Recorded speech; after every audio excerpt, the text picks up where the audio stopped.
You're tuned in to the Wifed Up Now What podcast. I'm Coriel, here to give y'all some marriage management advice specifically for millennial wives. Now, before I introduce my guest, let's just address the elephant in the room.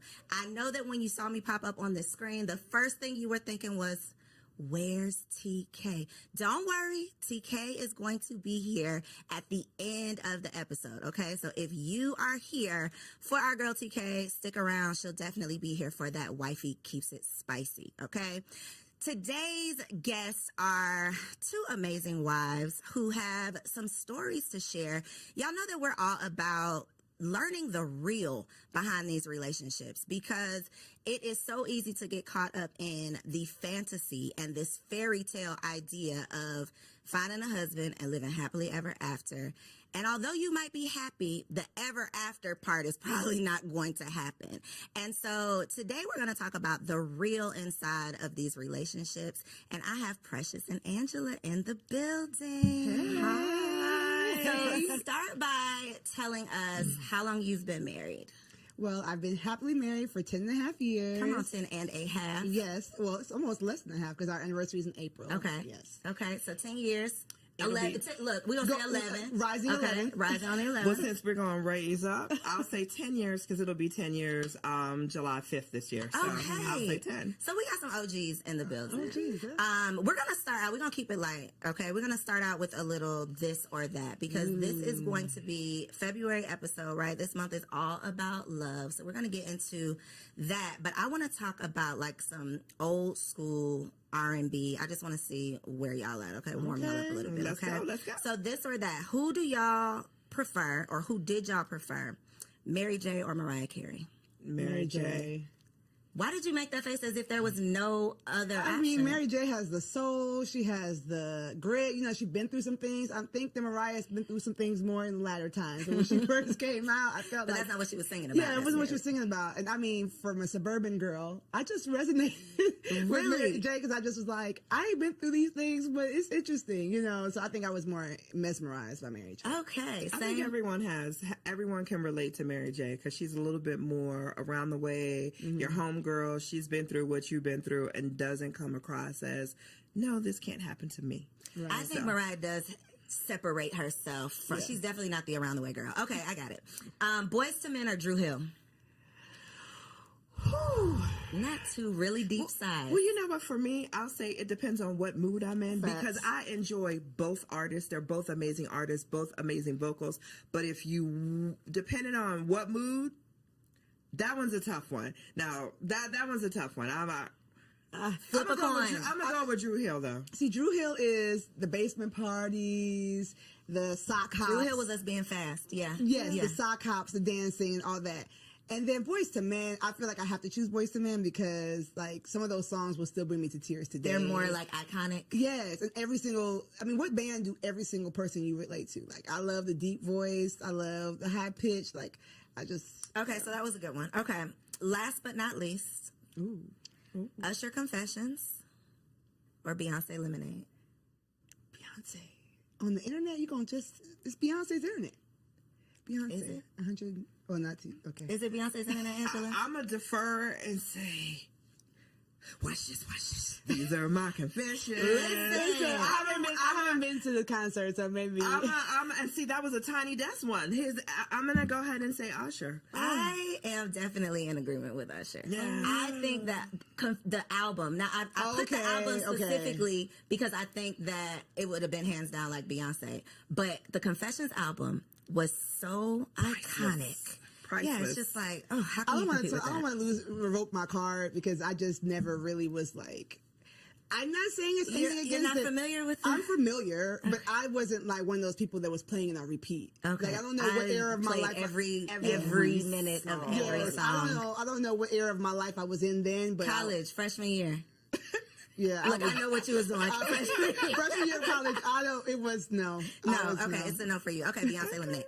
Okay. So just a little fun to warm y'all up. Now we're going to get into some reactions.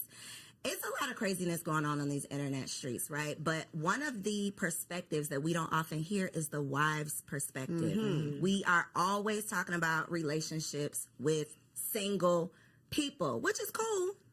But I believe there's just a wisdom that comes with being a wife. And so I would love to get y'all's opinion on just one little crazy clip on this internet. Okay. So the premise, there's a group of men and they all have a balloon. A woman comes up, she introduces herself, talks a little bit, and the men pop a balloon if they're not interested in her. See. And then once the balloon pops, they ask the man, why are you not interested? Like, what was it about her? So this particular young lady, whatever she presented was obviously tied into this emotional baggage that she was still holding on to. Even based on that little clip, you could see how defensive she got with, you just into therapy, I'm good.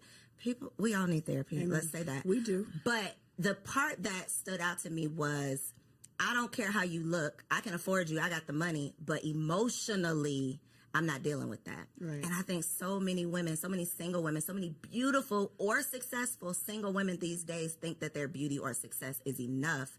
But these men are starting to know and realize that they have worth, and they don't want to necessarily waste their time with the liability. So the wives' take on that clip, what do y'all think? You know what's funny?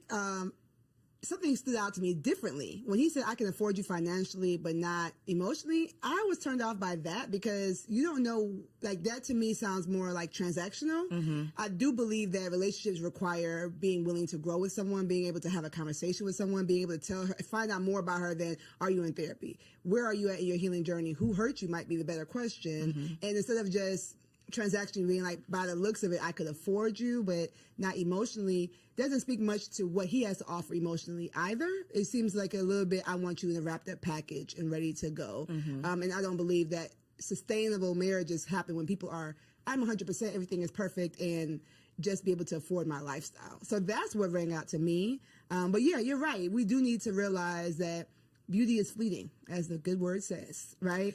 So you can't just go with what your hair, nails, and your body. You've got to offer more. For me, that was a little bit different because I just experienced watching two single friends of mine who I introduced dating.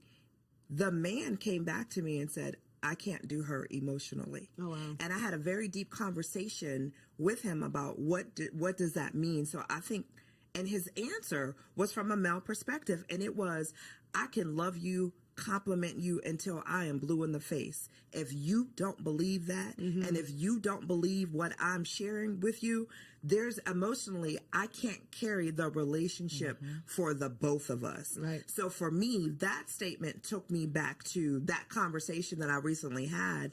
And I think that was a strong statement. That was a real statement, because individuals, regardless if it's the man or the woman, if you're coming to a relationship broken, right, it's not going to be a healthy relationship. So we need to do the inner work to heal and present our best selves as opposed to presenting our broken selves. And we're all broken in some way, shape, or form. So let me say that. But it's just a matter of how we present that brokenness. And when my friend said that to me, beautiful woman, he said, emotionally, I can't support the relationship emotionally enough for the both of us. And that was to make it worthwhile. Like, it's not worth what it's going to take for me to just manage and maintain for this to be worth it. And I've definitely had a similar conversation with a man who was dating a woman who I just thought was like it.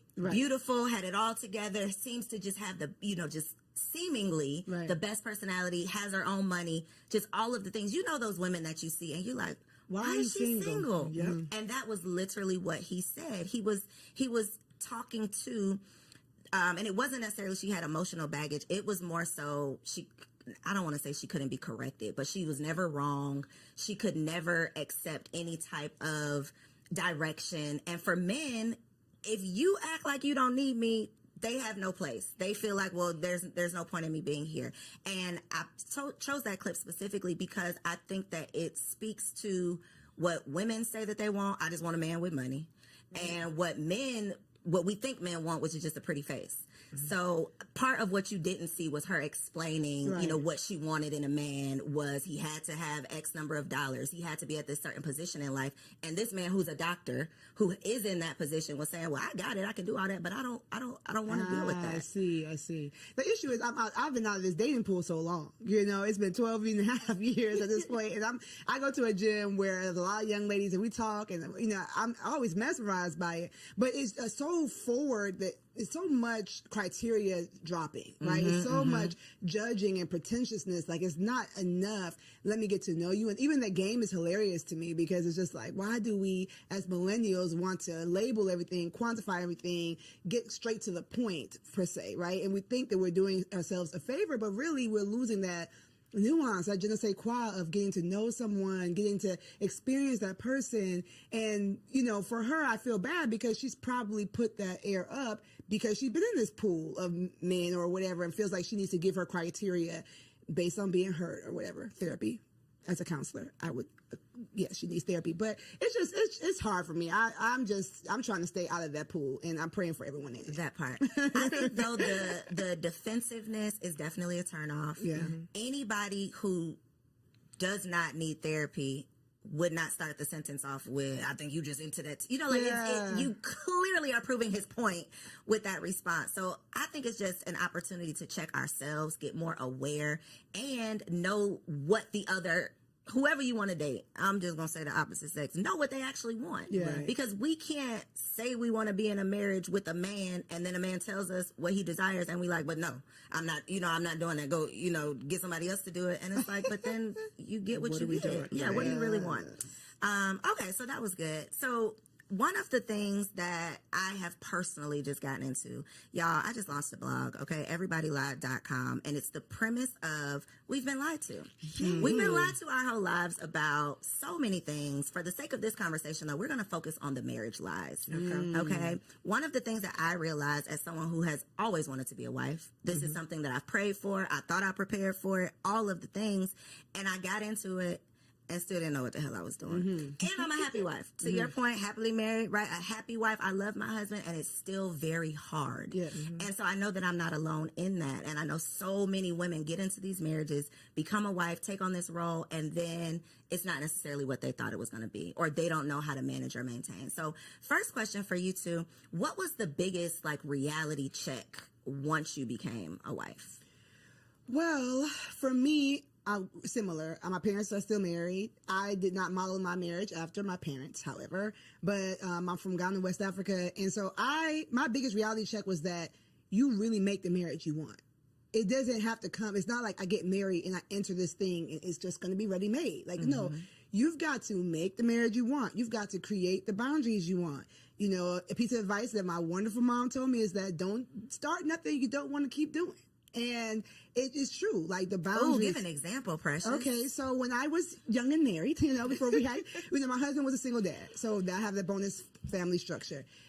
He would wake up really, really early to go to work. And I'm like, I'm going to wake up and make him breakfast. Woo. So 5 a.m., I woke up every morning and made him breakfast for work and helped him get his lunch together. So we conceived our first child after the first year. Baby comes, and I'm like, I'm not getting up to make it. I might put your snacks out the night before. But my mom, when she heard I was doing it, she's like, I don't know if you want to do that for 30 years, and it's basically don't false advertise. So when we changed that system, I had to talk to him and say, I think I was ambitious. I was doing too much. I still love you all the same. I'm going to show you love because his love language is acts of service. I'm going to show you love in other ways. Now that I'm thinking about that, I need to start going back to some of those things. But you make the marriage you want. And if you're open and do premarital counseling and do all the things about communicating, you have to communicate when that marriage that you built is not looking, the math isn't mathing. It's not looking the way you want. It's not just I walk into marriage and marriage happens to me. You've got to work. Not starting something that's not sustainable because baby. And then I'm going to let you answer. But one thing a point that you made that I want the people to take away from this is that was his love language, and you had to have a conversation about why it was shifting, because his natural thought would have been, she don't love me no more. Right, the baby came and she don't care about me. And now y'all bumping heads, and it was a simple, I'm tired now, I can't keep up with this, but if you don't communicate it, then it turns into, my wife don't want me no more. Exactly. And we know what that can turn into. A lot. So, a lot of things that you don't want. So I love that you were able to recognize that and point that out. That's what she kind of took not two, but they're important because they translate from marriage to marriage. Communication is key, and learning your spouse's love language. Like, I didn't know anything about love languages prior to getting married. I love you, I love you, you love me. Okay, let's go together. Let's check that box and we go together. We boyfriend, girlfriend. However, when you're married and when you truly want to be able to communicate, when I sit down with my husband, I look at my husband. If I want to have an uncomfortable conversation, I always ask him, can I talk to my friend? I don't want to talk to my husband. I want to talk to my friend, because my husband is truly my best friend. And I talk to him. Sometimes I catch myself, and girl, stop it. He be like, I'm not your girlfriend. Like, stop it. So stop. I know I'm not, but I'm so comfortable. And we after, we've been married for 10, together for 12. I've been able to figure out how to communicate with him, not to him, but with him. We communicate amongst each other. And I think, in the beginning, because I was single for so long, he's like, why do you talk at me? And when he said that, I had to take a step back and really understand what he meant by that. So now it's like, hey, can I talk to my friend? So listen, I got the situation with my husband, and I'll explain whatever the situation is bothering me. How do you propose we fix it? And then he'll giggle, and he's like, so should I answer as your friend or your husband? So it's just finding relatable ways that's not going to make someone defensive, that's not going to make somebody automatically shut down and not listen, but finding creative ways to communicate. So I'm going to go back to, I love when we first started dating. Like, so let's talk how we talked when we were dating before we got married. And then I had to understand, what is your love language, and incorporate his love language into our communication to keep things easy. So again, it's just that communication and knowing how you want to be treated and how your spouse wants to be treated. And that is, and making your marriage your own to what Precious said. Like, no one has a blueprint, and you want your marriage. You want to enjoy your marriage. You want to be able to say, hey, I love it here. Yep. That should be it. I love it here. Yep. One thing that you said that I think is a big challenge, and it goes back to the clip with the you need therapy, the emotional immaturity, whatever, is I have to say it in a way that he doesn't get defensive.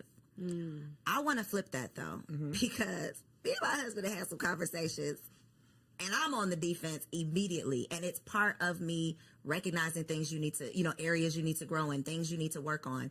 I am very non-confrontational, so I don't want to have those tough conversations. But baby, in this marriage, it is not what you want to do. It's what needs to be done. And so for a woman who's not willing to mature or grow or evolve or go to therapy or work on herself, marriage is not going to work. It is not going to last. She need to stay single. You have to stay single. I put up on threads, if you can never be wrong, you should never get married. Like, if nobody can check you, that's the point of marriage. What honestly. are you doing? Like, marriage is your mirror. Marriage is motherhood too, if we're going to get to that. But marriage and motherhood are your mirror. Okay, alliteration. You're going to see yourself in the way you never saw yourself while single. Like, if you see yourself, it's going to be uncomfortable. It's going to be so uncomfortable. If you see yourself in your own eyes all the time, then, I would say get some really deep relationships, even with the opposite sex, even with your own gender, before you get married. Get people in your life that are going to challenge you. Iron sharpens iron, right? They are going to challenge you and show you where you're fleeting. I know nowadays roommates aren't popular. Like I said, this is a new thing for me, but I am a proponent of maybe having a roommate. It depends on your age. Somebody that's just going to show you, like, you do this and it's weird. Like, stop doing that. And if the first person who has a hard conversation like that is your husband, then he's going to be the enemy. Yep. Then it's you and it's not me, because nobody else has ever told me this. But you've never allowed anybody that close to you. And you need therapy before you get married. Okay, I know they say premarital counseling, but you need your own session so that you can work through your stuff before you bring that baggage into a marriage. How has your communication had to change within your marriage?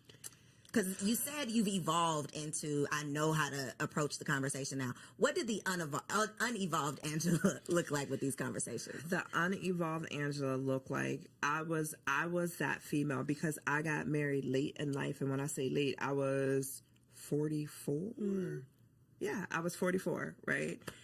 I was already set in my ways. So as individuals, when you, I was a single mom. So raising my son, for me, I was pretty much set in my ways. I knew how I wanted my day to look from start to finish, or how I would move throughout the day from start to finish. And having someone in your space and having to consider another human being, another individual, learning to listen before I speak, because he was like, you answered the question I didn't even ask you. Like, let me get the question out, because I was on the defense and wanted. He goes, listen. So for me, I had to listen to how he was saying. I made him feel like within the first year, he made a comment that said, hey, sometimes I feel uncomfortable talking to you because you're always on the defense, or I never get out what I want to say. Okay, note to self. So let me take a step back and let you fully. So now what I do is I'll sit and I'll listen. I'll wait. I'm like, are you finished? And it's not that I'm listening to respond. I'm truly listening to hear what he's saying, to have the best response, knowing at the end of the day, it's me and you. Like this isn't a competition. We're here to grow and evolve each other. So if you're telling me that I make you feel a certain way when you're talking to me, let me just listen first before I go to respond. And in that way you can feel comfortable with saying whatever it is that you want to say to me without me coming back at you. Well, you didn't do right. And it's not about me. It was his opportunity of telling me how I make him feel. So I don't respond back with, well, you do XYZ to me, or you do. It's about you. This is your moment. So you need me to change these 3 things? I got you. No problem. Partner. I got you. What about you, Precious? I'm really thinking hard about this question. My husband's the easiest part of not being married. Honestly, like the guy, his enemies don't like me. Right? They love him and don't like me. I'm like, wait, I didn't do nothing to you. Like, he just is the easiest part about being married. So our communication's always kind of been like, what's up? Very chill. I think the nonverbal communication is something that I've had to work on more. What's that look like? Your face talking for you? Maybe just like, my love language is physical touch, which is not a lot of women's love language. So if I'm irritated, I'm like, you don't really gotta touch me like that right now, right? But so working on that, and then also we talked about evolution, right? So Co knows this. I lost 75 pounds before I got married, and I've gone through weight loss after having all of my kids and all that kind of stuff. Right? Yes. So having 3 kids, having a weight loss journey, and now I help moms do the same thing, but I've had to learn my body. So my nonverbal communication has changed, right? The things that I like have changed. So I've had to communicate with him physically different, and he had to learn me more so differently as I have gotten older. Now I feel like I have the body I wanted when I was 20 something, you know what I'm saying, in my 30s. So our physical communication has changed and evolved, and he's thankfully saw me on my journey when we met, and so he likes me heavy, he likes me slim thick, and so it works. But we had to kind of figure out, like, oh, okay, you can do that now. Okay, like okay. So our physical communication has had to evolve. Okay, reading between those lines. Exactly. I want to talk about those times you want to kill him, though. Okay. Because 2 o'clock. Look, 3 o'clock now. I really love my husband down. And there are, love his dirty draws. But there are days when it's like, I'm going to kill this nigga. Yeah. Can I do this for the rest of eternity? Right. I have honestly had those thoughts. And I'm sure he has as well. I think it's just kind of what comes along with it. But that is not the expectation with the happily ever after that we're signing up for. Right. So in those moments when he is your best friend, he's the easiest part of marriage, but it ain't easy. What do you say to yourself in those moments? What is your outlet? How do you calm yourself down? What do you tell yourself to put yourself in check? Like, what do you do in those moments? Yeah, so I said my husband's the easiest part of marriage because his personality, like just who he is like, wow, I don't think my personality can match with anybody else on the planet, right? But marriage is more than just you and that person. Marriage is you and that person, their child, if you have a blended family, or their parents, the way they relate to their families. With however toxic their families are, that's something you need to evaluate before you get married. Like, all those things matter. And so, the days where I'm just like, I don't like how you handle that, or stick up for yourself, or go for more, or, you're so talented in this, I want you to, where you're like wanting to coach your own spouse and you have to let them be their own person. I have to really decide that, like, am I? Personal development and becoming a better you is always going to make a better we. And so I think that a lot of times, especially wives, we have that vision. We can see where we can go. And sometimes our husbands are like, I want to watch football. Like, or I don't need to I'm do good. this. Yeah, I'm good. Like, we're good right here, or whatever. And even if you have a super ambitious husband, some of the things that we see vision for, they don't see it. And so I say to myself, I say to my clients, like, focus on you. Focus on go to the gym, get a hobby, cope with your friends. Some of the things that we are getting frustrated with our husbands are because our friends are supposed to hold that role, not our husband. And so I've had to learn. A word right there. Listen, like, sometimes you're just putting too much weight on that relationship and it cannot stand the weight. And so spiritually, I tap in with God, like, maybe, Lord, am I using him as an idol? I need to spend more time with you. Physically, I'm trying to be up all under him, and I need to go find a friend. I might be having some anxiety. Let me go get a workout in. Let me go get a walk in, like, build me up physically, spiritually, emotionally, so that it takes off some of that pressure off the relationship. That's good. Yeah. Ooh, I like that one. When I get to the place where I just, with my husband, I honestly, I take a step back and I say, is it really detrimental to the marriage? If it's not, I let it go.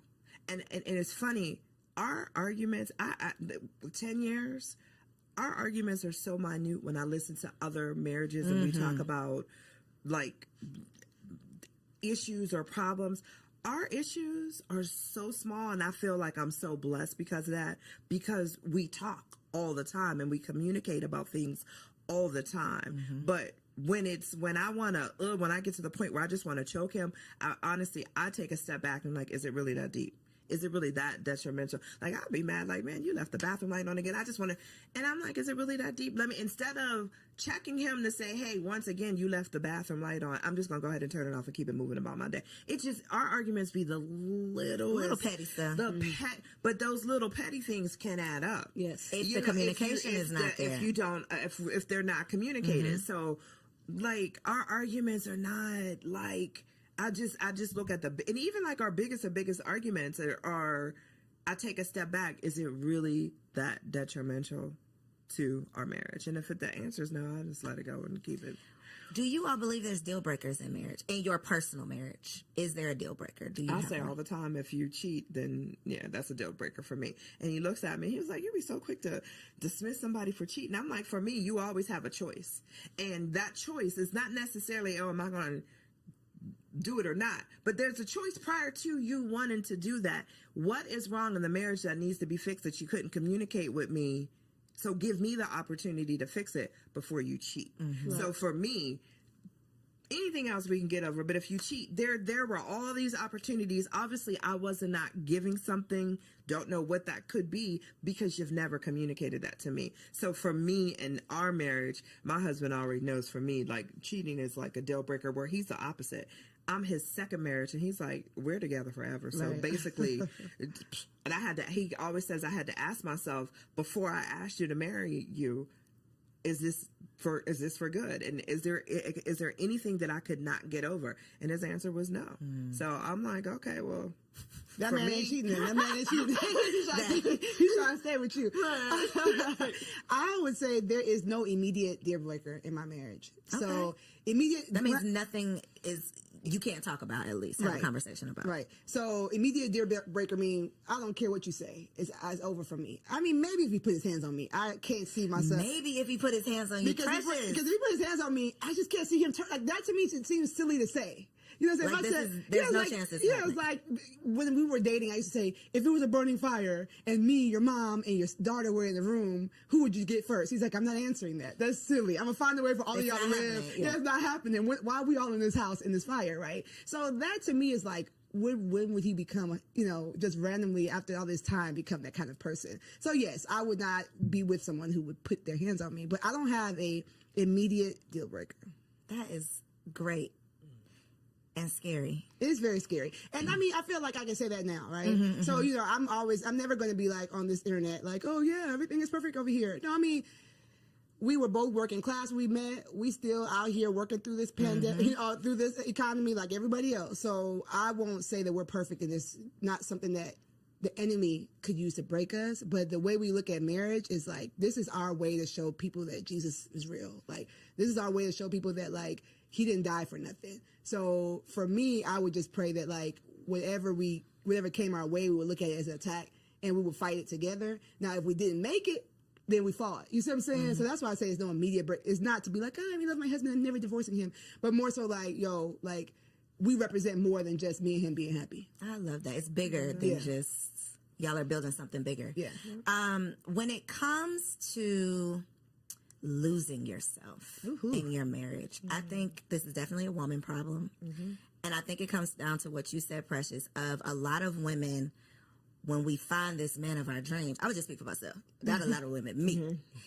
Even when I was dating, I was an all-in type of person. If I am in it, I am in it. I am number one girlfriend. I am all of the things. So now that I have this husband, I am all the way in it. And becoming a mother made me realize, okay, girl, wait a minute. Who are you outside of being a wife and being a mother? Because if that gets lost in the sauce, then I'm literally drowning under just these responsibilities.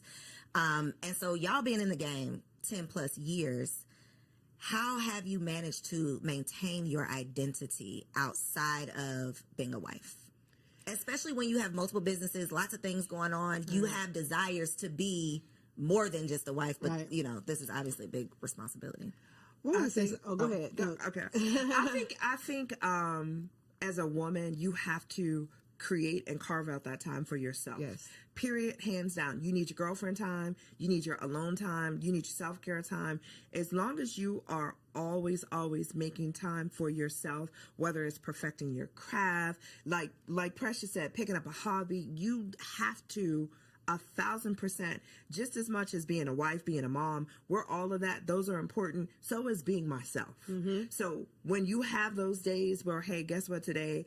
Y'all, I'm going to see you later because I'm going to go get my hair done. I'm going to get my nails done. I'm going to go to the spa. I'm going to relax. I'm going to go eat with my girlfriend. It's so important to make sure, not just the women, but the men too. It's just so important that you're taking that time for yourself and you're truly developing. You don't give up. I hear some people say, well, I gave up my dreams and aspirations because I'm a wife and a mom.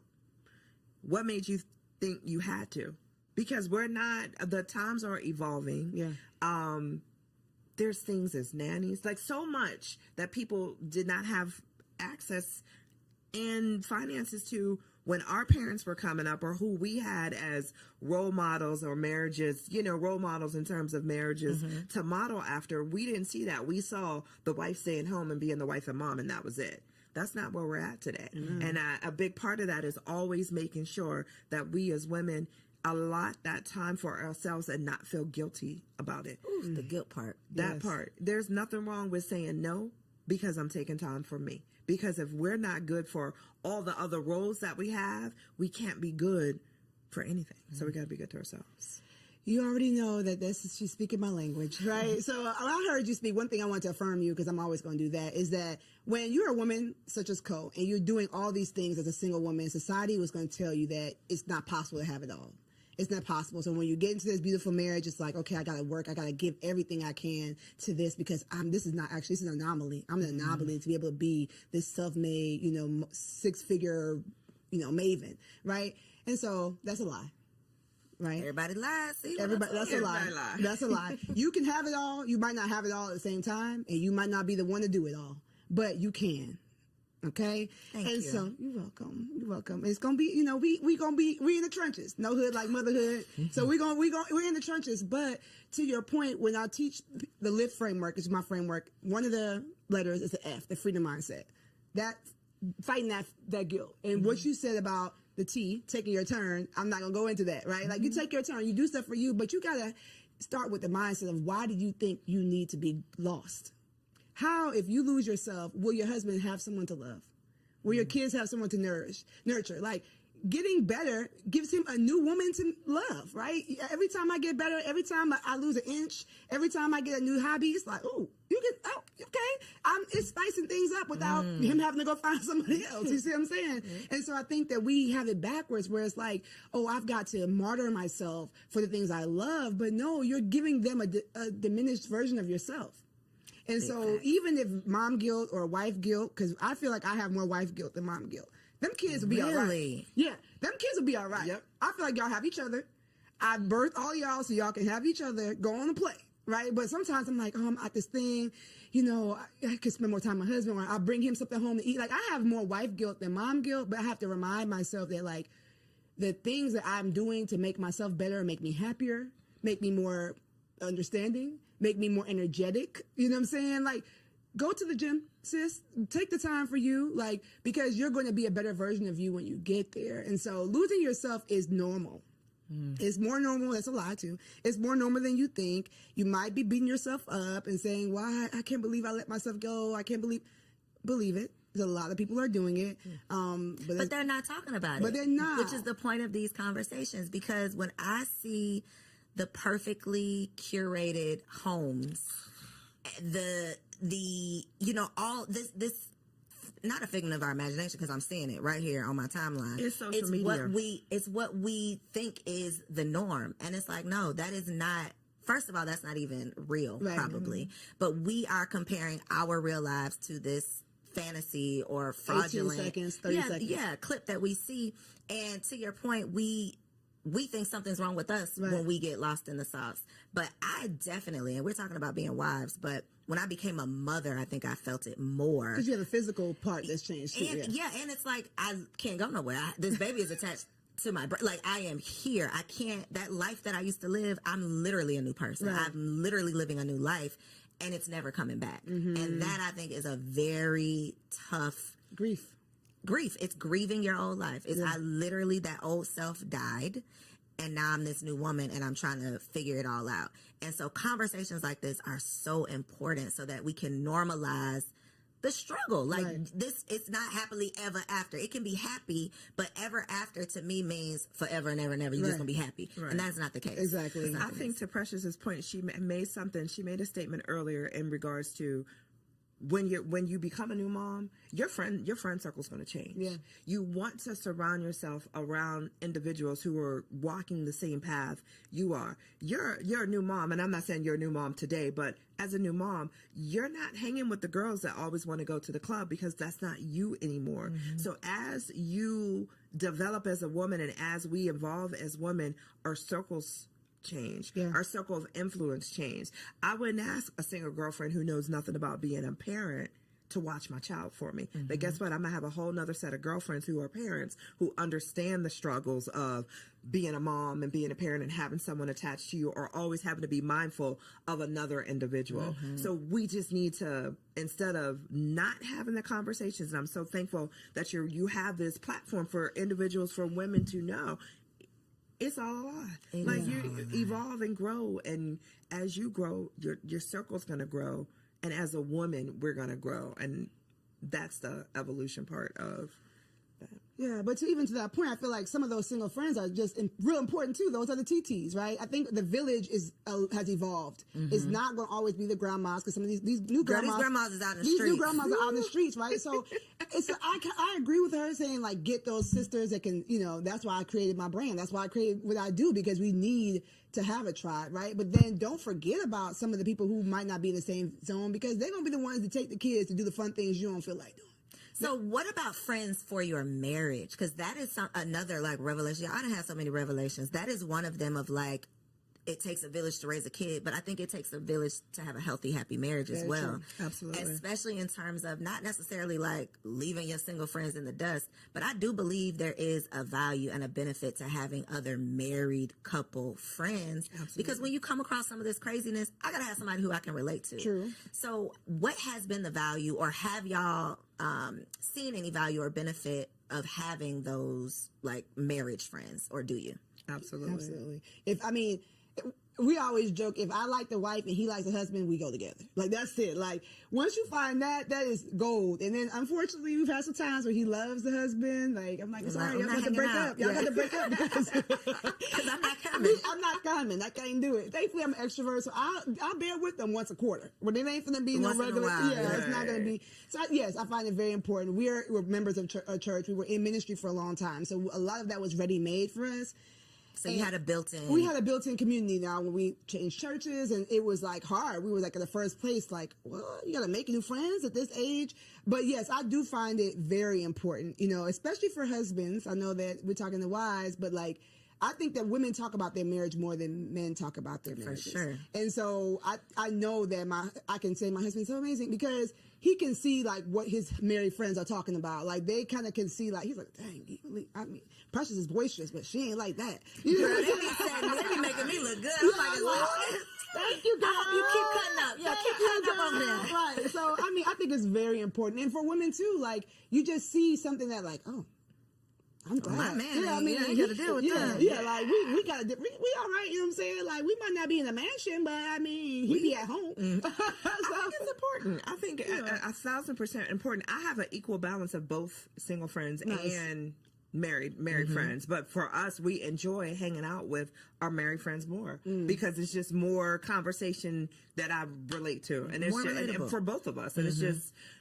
super important because I think healthy marriages feed healthy marriages, and you also want to have a safe spot where if there's an issue within your marriage and you're looking for advice from other married couples, then it's good, not necessarily advice. Let's say that, because I always tell people be cautious of who you take advice from. But just hearing that you're not the only couple that has gone through or will go through what it is that you're going through. So okay. You like put a pin in that. Because I subscribe, and I think a lot of us subscribe to keep people out your business, right? Disagree. So this is where I'm going, because that is not necessarily the healthiest mindset or way of being if you truly do need an outlet. You truly do need a sounding board. So where do you draw the line? It's very gray of, I don't want y'all in my marital business, but I do need a friend. I do need support. I do need some advice or some help or whatever, and I don't want to be over here alone, because that's how I ended up, staying in an abusive relationship for too long. I wasn't talking to my friends. I wasn't telling anybody my business. I was trying to keep it all to myself. So God forbid anyone finds themselves in a situation like that and don't want to share, because we've been preaching, keep people out your business. Right. So what's your stance on that? I talk. Me too. I like, if you're my friend and you're our friend, you want what's best for us as a couple, I'm going to talk. I will pick up the phone in a minute and call my husband's best friend and say, let me tell you about your boy. Or I will pick up the phone and call his wife and be like, hey, I'm going to share this with you. Do you experience this? Maybe you can whisper it to him.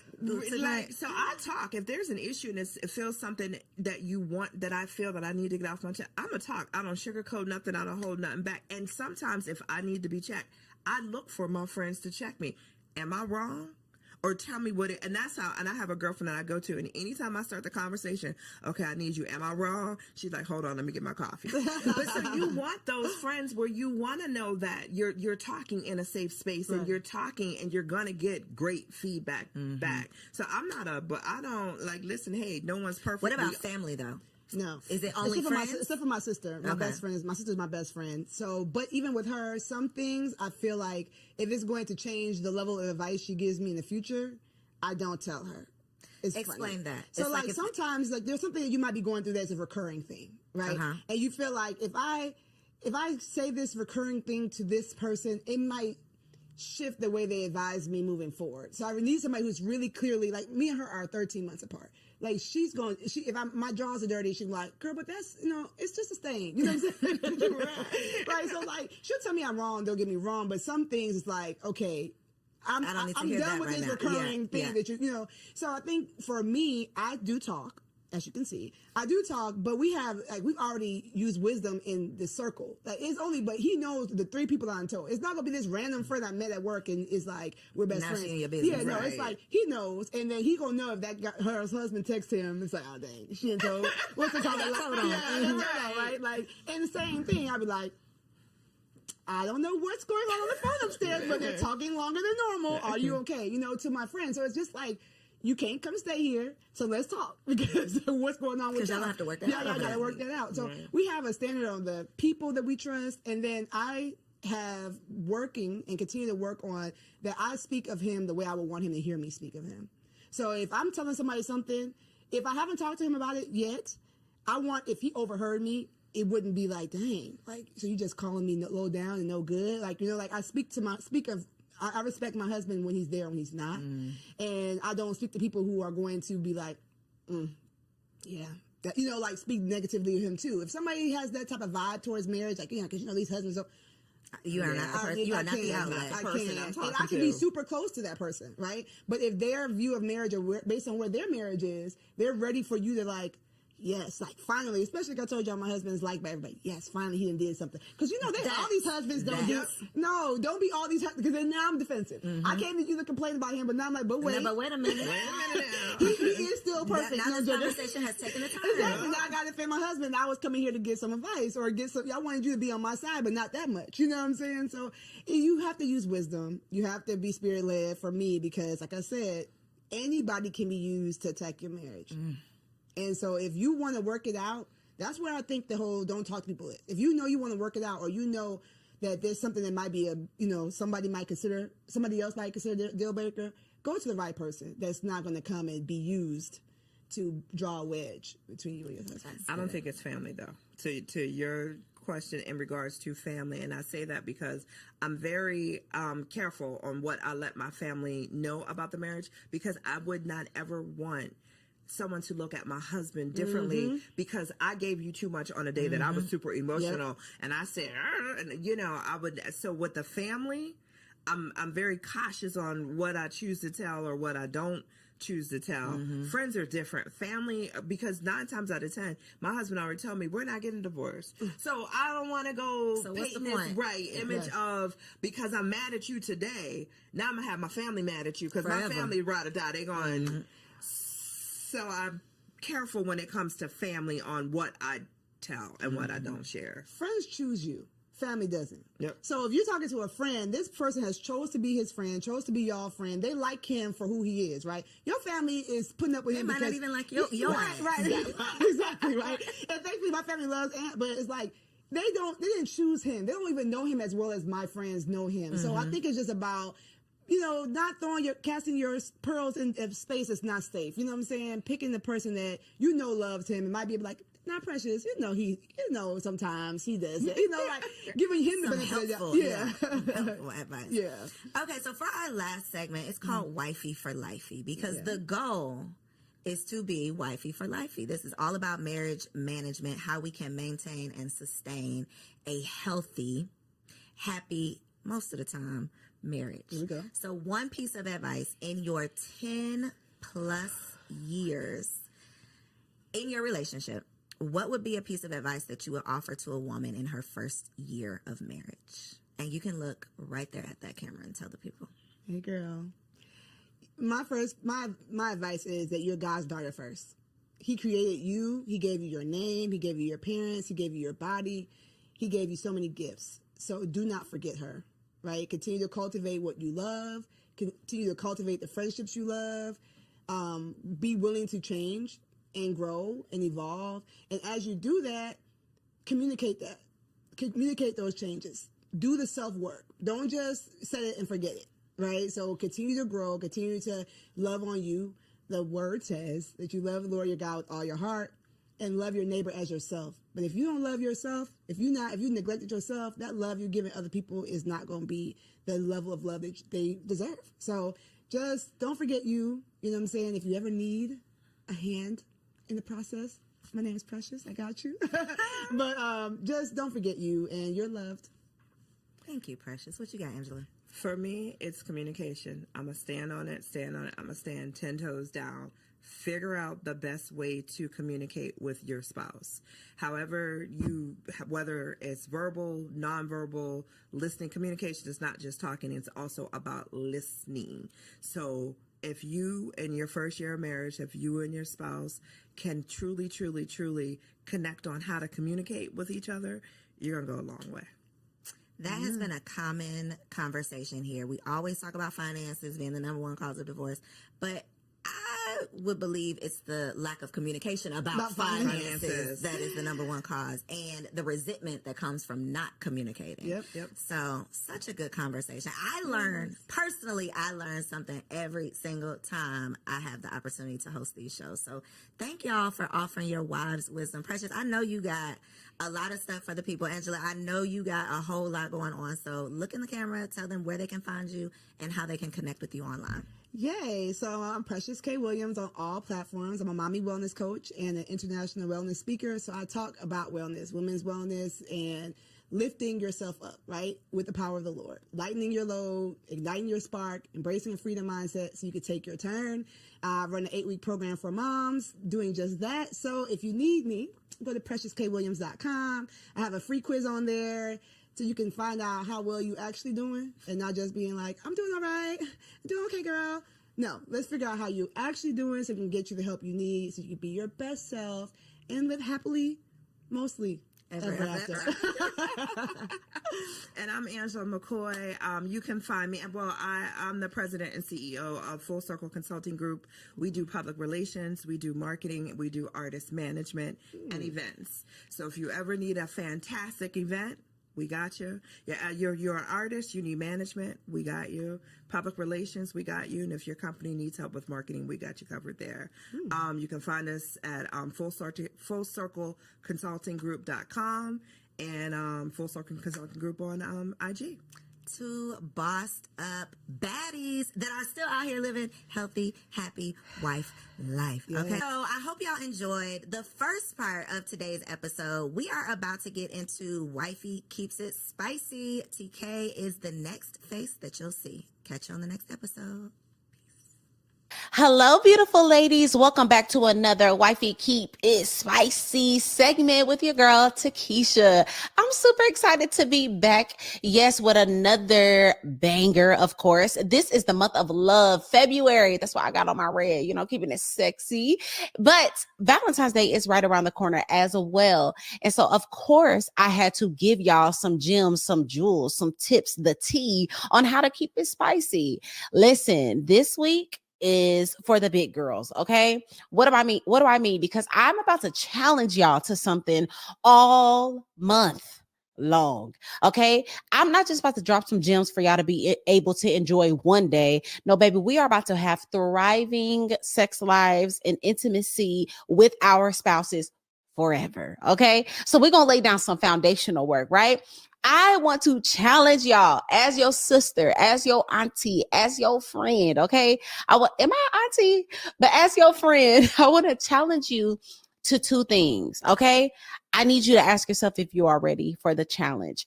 Why am I challenging you? Because I have done these things. I have experience in these things, and they have absolutely elevated my intimacy with my man. Okay. So if you want to elevate your intimacy, if you want to keep it spicy, I dare you to accept this challenge. Number one, I challenge you to step up in your femininity, specifically in the way that you dress in your house. Okay. A lot of us need to go ahead and fold up the leggings, the oversized t-shirts, the hoodies, the sweatpants. Fold it up, sis. Let's fold it up. And we're going to wear our little house dresses around the house. Okay. We're going to wear elevated loungewear around the house. Okay. We're going to wear those Ross and TJ Maxx summer dresses in the home. We're going to get oiled up. We're going to look cute. Why does this matter? Why am I challenging you to this? It's because when you feel feminine and you feel soft and you are taking care of yourself, you will be more prepared to be able to be intimate later on at night. A lot of us are complaining about being tired and being drained and being overworked. And we just feel like we're in this masculine energy. Well, here's a small tip to step into that feminine energy so that you can be all you need to be when it is time to do what we need to do. Wear those dresses around the house all month long. Step into your feminine essence, right? I just want to put this caveat out there though. Be prepared for your man to want it all the time and be prepared for you to want it. Okay. Because when you walk past that mirror and you see your silhouette and you see how good you look, you see how you jiggling and wiggling and smooth in that dress, you are going to feel confident. It's going to boost your self-esteem, and it helps you thrive in your femininity, which is absolutely attached to your intimacy. The second part of this challenge, and this is for the big girls. Are y'all ready? I want to give every single last one of y'all some homework. We are going to set our man down. We are going to set our husbands down. And this is exactly what we are going to ask. We're going to ask how we can be a better wife. We are going to ask for them to share with us all the areas that we could work on. We are going to ask for every aspect of our lives. How am I as a mother? How am I intimately? What is the things that you want from me? Talk to me, Big Daddy, right? And I know a lot of y'all like, girl, he the one that need to be elevating. He's the one that needs to be asking me these questions. But I just want to challenge y'all to take the lead. I want to challenge y'all to become more self-aware so that not only are you stepping into your femininity and you're looking more feminine, you are aware of the places that you need to grow in. You are aware in the areas that you need to stretch in. And therefore, overall, just allowing a space for a phenomenal place of intimacy to thrive. A lot of us think we're doing excellent and we just might not be. And that is okay. It is better to have your feelings hurt a little bit and become fully self-aware than to operate in full delusion and just be suffering. We don't want that. We're not building up a culture of women who think it's all about them. So this month we are challenging ourselves to be big girls. We're challenging ourselves not only to know how to be fire in the bedroom, throw it back, do all these tricks, but we're going to be phenomenal women. And so this is what's going to set up for the long lasting, mind-blowing sex that we all want. So that is my advice. That's my tips for this month. I want y'all to comment down below, not this month, but this week. I want y'all to comment down below if you are accepting the challenge. Will you wear dresses all month long? Will you kind of get a little sexy and elevate that loungewear? And are you going to set your man down to really find out what's tea? Let me know in the comments down below.